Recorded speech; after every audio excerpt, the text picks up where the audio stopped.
Yeah, the transitions in the movie always were, that was like the one thing that, well, one of the things that were very, very carefully planned, because I really didn't want to have to rely on post-production for a lot of these effects, because I thought, well, you always run out of money. I mean, a movie like this is always out of money by the time you get to post-production. So if you've relied on anything for post, it's a mistake. So it was better to actually build the sets. It was more inconvenient in some ways and expensive up front, but then I think it ultimately saved a lot of money, because, you know, we built the exterior of her childhood house inside the living room of her present house, so that way you could just, you know, boom up and there it was, or all those little, you know, where she follows the cake with her eyes. We had sawn out a piece of the kitchen and put it in the restaurant, you know, where we were shooting, so that then you could just follow the cake and go that way. And I also think there's something about doing it for real that makes everybody feel more excited. You know,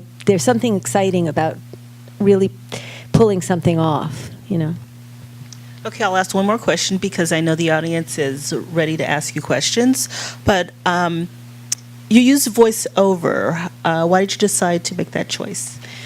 Well, the thing about voiceover that's nice for a piece like this is it kind of frees you, almost like it lets you fly over time more easily. You know, it gives you that extra freedom, so that when time is very kaleidoscoped or collapsed down, for example, when she starts talking about her past, when she's in the truck with Chris, and then she starts talking about, you know, the past and her taking pills and her mother dying and all that stuff, when you get to know so much, you know, it suddenly frees you. You don't have to have scenes just for the sake of giving information, but you can fly into, and it's a way to move through time very quickly and to give an extra skin of information. And I think in this case, it's a Pippa that's a little bit past the story, so she can have like one little thin layer of wisdom more than the Pippa that we're watching, because she knows a little bit more than she knows, and there's something nice about that I kind of liked. It was actually, the voiceover was the last thing that I rewrote the voiceover many times, and that was